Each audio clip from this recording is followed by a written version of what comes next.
World Cup 1978. On June 21st, 1978, the city of Rosario hosted a game that blurred the lines between sport and state operation. Argentina faced Peru with a specific, nearly impossible target.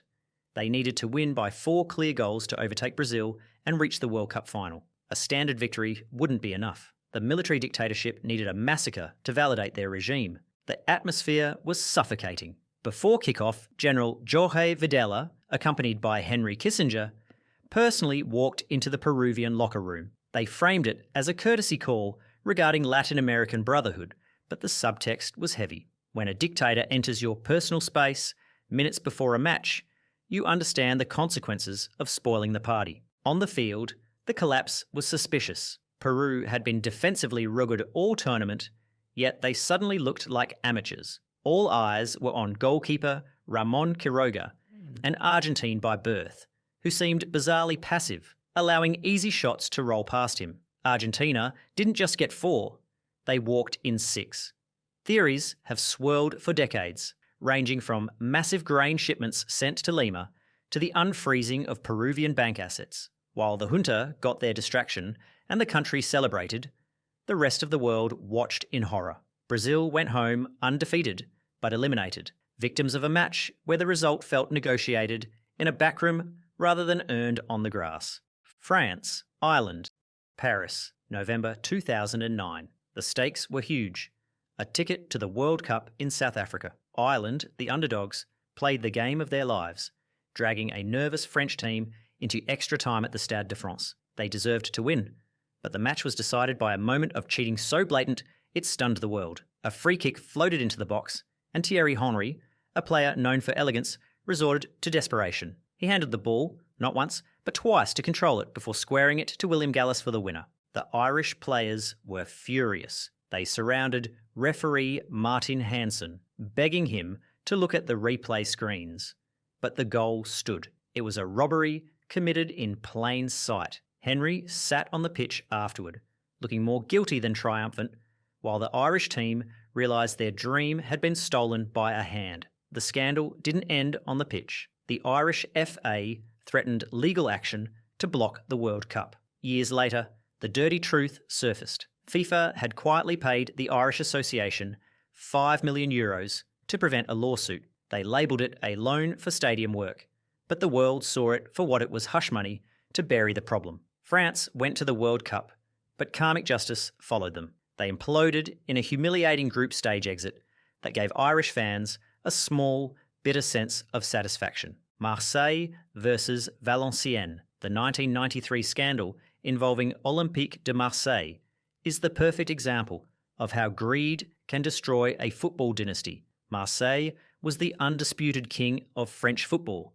led by the charismatic and controversial Bernard Tapie. They were days away from the Champions League final against AC Milan, and Tapie was obsessed with ensuring his players arrived in Munich injury-free and fresh. He didn't want a difficult domestic match against Valenciennes to jeopardise the European dream, so he decided to remove the risk entirely. Tapie's solution was to buy his way to a win. Through intermediaries, Marseille contacted Valenciennes players, including Christophe Robert, offering bribes to lift their foot and ensure they didn't tackle hard. The game played out exactly as planned, a gentle 1-0 win for Marseille, and 6 days later, they became the first French club to win the Champions League. However, the plot unravelled when police raided Robert's property and found 250,000 francs buried in his aunt's garden. The fallout was catastrophic. Marseille was stripped of their French league title, denied the right to defend their European crown, and forcibly relegated to the second division. Tapie went to prison, and the club's golden era turned to ash. The scandal proved that sometimes the biggest threat isn't the opposition striker, but a bribe in the boardroom. Paderborn, Hamburger SV, German football, prides itself on efficiency and rules. But in 2004, the DFB Pokal match between Paderborn and Hamburger SV shattered that illusion. This stands as the single biggest confirmed scandal in the modern era, centering entirely on referee Robert Hoyzer. Unlike other controversial matches fueled by incompetence, this was a calculated job executed for the Croatian betting mafia. Hoyzer didn't just make mistakes. He confessed to rigging the game from the start. Hamburg dominated early, cruising to a comfortable 2-0 lead. Then the script flipped. Hoyzer awarded a penalty to Paderborn for a foul that never happened to call so baffling that even the opposition forwards looked confused. When Hamburg SV captain Emil Impenza demanded an explanation, he was immediately sent off for insulting the official. Down a man and fighting a corrupt referee, Hamburg collapsed. A second dubious penalty sealed the 4-2 upset, completing the fix. The motivation was painfully simple. Greed. A betting syndicate had placed enormous wagers on the underdog, and Hoyzer received €67,000 and a flat-screen TV to ensure the payout. The ensuing investigation tore the league apart, revealing a network of corruption that forced the dub to pay Hamburg €1.5 million in compensation. Chelsea, Barcelona, Stamford Bridge, May 2009. This night is remembered as one of the biggest injustices in the history of European football. Chelsea were the better team, bullying Barcelona physically and creating chance after chance. But the match was defined by the man in the middle, Tom Henning Overbu. He seemed determined to ignore everything happening inside the penalty box. Chelsea had 4 separate, legitimate appeals for penalties, handballs, trips, and clear fouls that Overbu waved away with a blank expression. The frustration turned into pure rage when Michael Ballack chased the referee down the pitch, screaming in his face after a clear handball by Samuel Eto'o.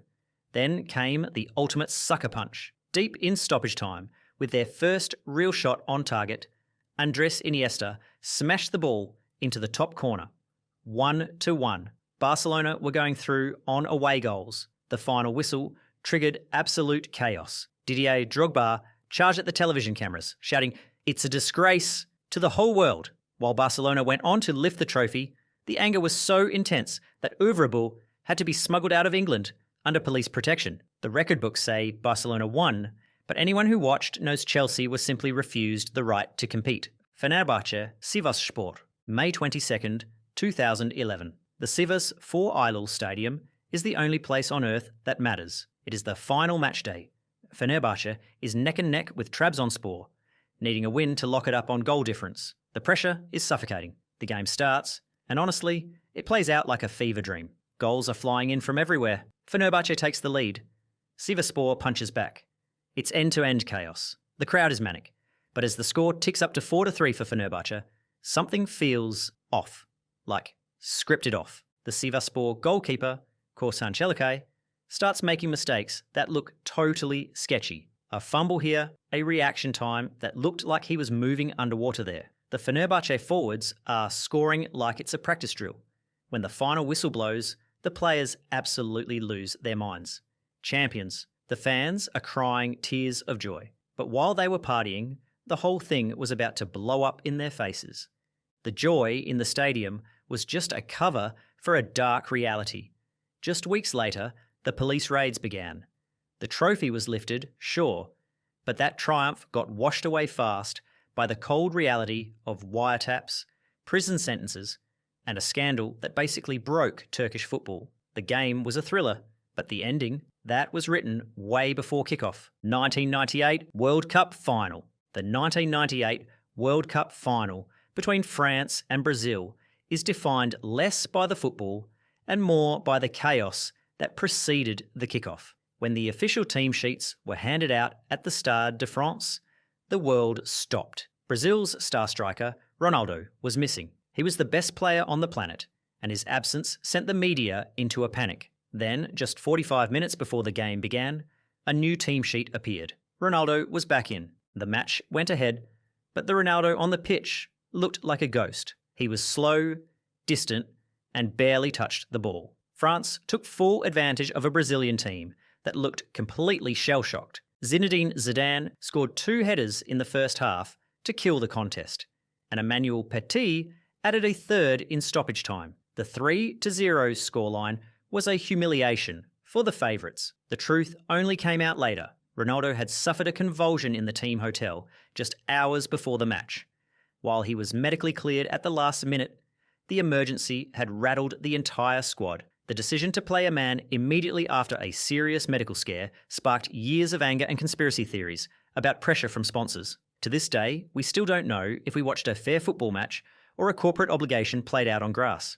South Korea, Italy. The 2002 World Cup round of 16 match between Italy and South Korea is remembered for one thing: the robbery committed by Byron Moreno. The Ecuadorian referee completely hijacked the game. The decisions were baffling. First, he disallowed a perfectly legal golden goal by Damiano Tomasi for offside, even though replays showed he was clearly on. Then came the breaking point. He sent off Francesco Totti for diving, despite Totti clearly being fouled in the box. Meanwhile, the South Korean players were allowed to kick lumps out of the Italians without consequence. Elbows, studs-up tackles, and kicks to the head went unpunished. The whole thing looked like a setup. Moreno's reputation crumbled completely after the tournament. He was suspended in Ecuador for inexplicably adding 13 minutes of stoppage time to a match to help a local politician's team win. But the final nail in the coffin came years later when he was arrested at JFK Airport in New York with bags of heroin taped to his body. The fact that the referee of this match ended up a convicted drug smuggler tells you everything you need to know. It stands as perhaps the dirtiest game in World Cup history. Mexico-Panama.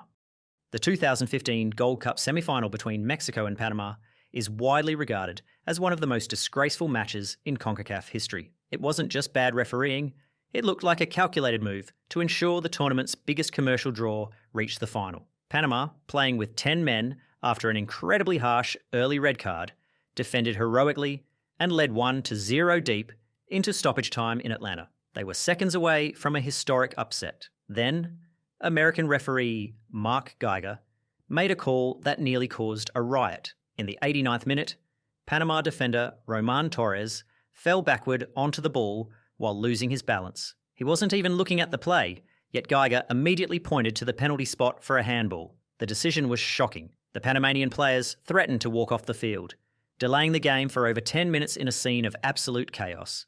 Andres Guardado eventually scored the penalty to force extra time, where Mexico won with a second dubious call. The aftermath was damning. Panama players posed in the locker room with a banner calling the organisers corrupt thieves, and the federation president publicly accused the match of being fixed to protect ticket sales.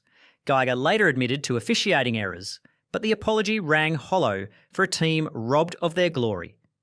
The impossible 2002 quarter-final. Statistical anomalies are an accepted part of football, but the 2002 World Cup quarter-final between Spain and South Korea defies standard probability. While the official records show South Korea advancing on penalties, a forensic review of the regular time and extra time exposes a sequence of decisions that feel mathematically impossible. We are not discussing subjective foul calls or 50-50 challenges here.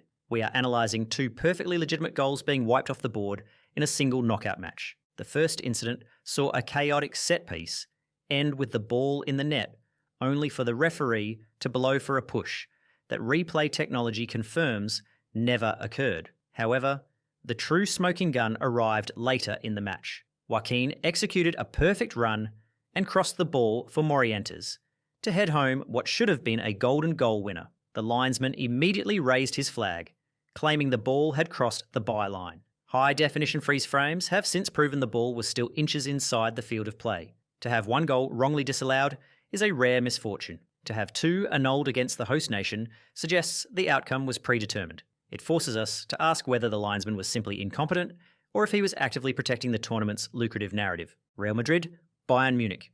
Bayern Munich fans are still haunted by the 2017 Champions League quarter-final. To them, the events at the Bernabeu went far beyond a simple sporting defeat. The match serves as the ultimate example of a televised robbery, single-handedly orchestrated by referee Victor Kasai. From the opening whistle, the atmosphere felt tilted, but the second half is where the integrity of the competition completely dissolved.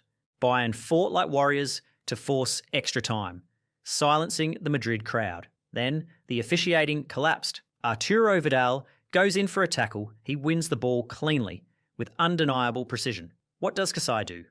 He flashes a second yellow and ejects him. It was baffling. Meanwhile, Real's Casemiro is out there, treating the midfield like a wrestling ring, committing foul after brutal foul, yet somehow remaining immune to a second booking. The double standard was so blatant it felt personal. Then came extra time, which played out like a dark comedy. Cristiano Ronaldo scores to shift the momentum, but replays showed he was miles offside, literally standing alone, waiting for the pass. The linesman didn't flinch, keeping his flag down while the world watched in disbelief. Minutes later, Marcelo breaks through and squares it to Ronaldo for another tap-in. Offside again?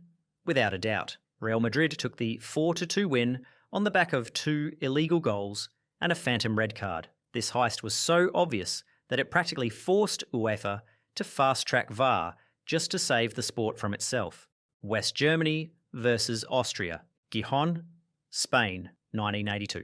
This match is the reason the rules of the World Cup had to be rewritten. The situation was simple. Algeria had already played their final game. If West Germany beat Austria 1-0, and both European neighbours would qualify for the next round, sending the exciting Algerian team home. It was a scenario ripe for corruption, but fans expected professional integrity. They didn't get it. Horst Hrubesch scored for Germany after 10 minutes, making it 1-0. Then the match effectively died. For the next 80 minutes, the teams entered a shameful, unspoken truce. They passed the ball sideways, walking around the pitch with zero intention of attacking. The atmosphere in the stadium turned toxic.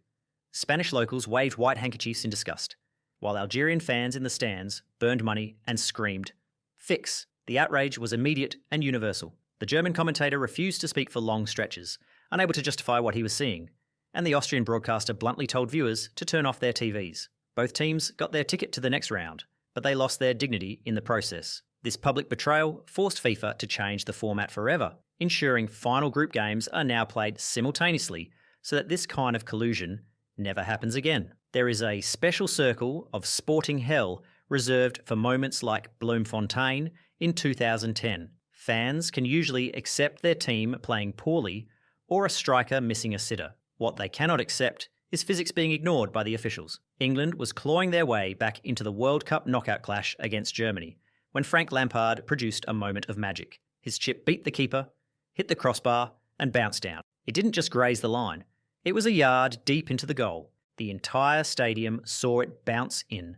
Millions watching on TV saw it. The only 2 people on the planet who didn't see it were the referee and his assistant. The German goalkeeper, Manuel Neuer, grabbed the ball with the guilty speed of a thief in the night and played on immediately. The momentum was shattered instantly. Instead of being level at 2-2 with all the energy, England was forced to chase a game they had essentially already equalised.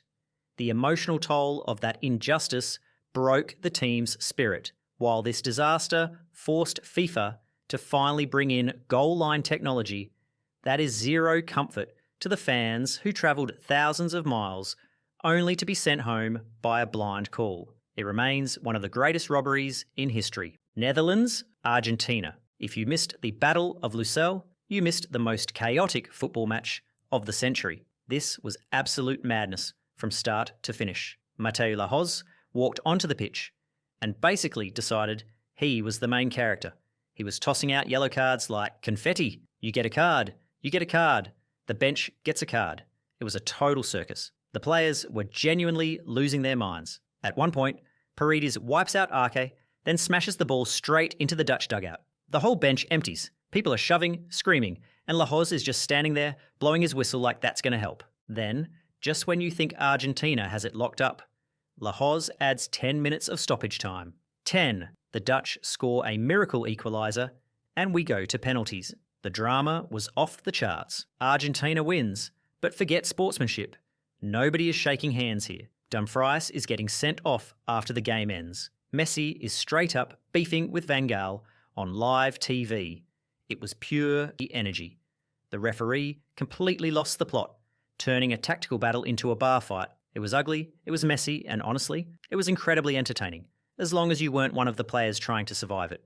2022 World Cup. In the business of global entertainment, nothing is more valuable than a perfect story arc. In 2022, FIFA didn't just sell a tournament, they seemingly sold a coronation. The conspiracy theory here isn't necessarily about a specific referee being bribed, but rather the Disneyfication of the sport. The powers that be needed a definitive greatest of all time to market for the next 50 years. And the tournament provided exactly that. Consider the statistical anomalies. Argentina was awarded 5 penalties in 7 games, a World Cup record. While many of these were technically fouls, they were of the soft variety that referees often ignore for other nations. Why the discrepancy? Because the image of Lionel Messi lifting the trophy in Qatar, wearing a Qatari robe, no less was the ultimate branding exercise for the hosts and the sports advertisers. Consider the alternative.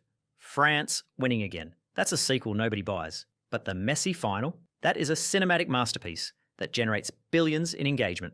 When you observe how the bracket opened up and how the whistle blew in crucial moments, you have to wonder, was this sport or was it a carefully curated reality show designed to give the customers the ending they desperately wanted?